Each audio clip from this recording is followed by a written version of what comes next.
Alden, it's your update. Yan ang story ni Alden. Sabi niya sa caption, soon again sa Italy.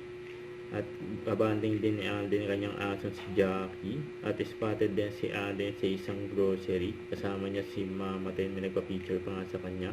At yung isa yung sa taping ng Code Grey. At episode 15 na ang Love Serve daw. Yun o. Ang kabang-abang bawat eksena. At ngayon 2026 yan, papalabas ang Big Tiger International movie ni Alden. Saka ito nagbike si Alden sa Vermosa, kasama niya si Aga Mulak with the family. Ito interview kila Alden at Nadine. Hi, this is Alden Richards. I'm Nadine.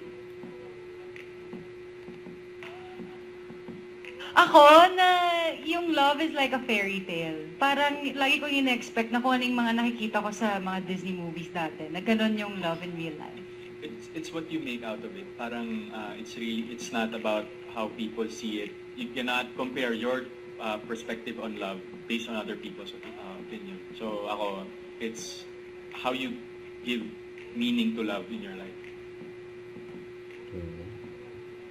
Sagot nila Alden. I always tell people na it's not a curse. I mean, I understand why they call it that, you know. Pero ako kasi, for me, it's a blessing. Just because the island teaches you to love yourself, it teaches you to look deep, parang to go introspective, di ba? Parang, there are things kasi na we kind of take for granted.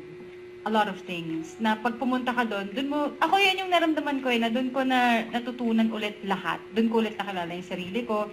I met people that, especially si Chris, I met new people na alam ko that would definitely stay in my life for the rest of my life, forever. Wala kang forever, joke. For the rest of my life. So, yun, hindi siya curse. It's a blessing. Yeah, it's a blessing. Thank you, Lord. Joke lang. It really depends on the person. Like, for me, the first time I went to Siargao, without expectations. Of course, I've heard a lot of news about it, or what it's like to be in Siargao as a tourist. Then, nung first 3 days, the first time I went there was way back 2021. I already understood what they meant about that aspect of the island. Yung missing pieces sa buhay mo, parang slowly the island is filling that in without you knowing. So, doon ako medyo nagulat. If it's a curse or a blessing, if it's hot or cold. Hot or cold. Thank you, Zine! Be heard and be seen!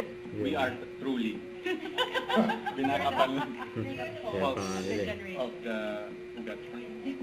We are the pulse of the generation.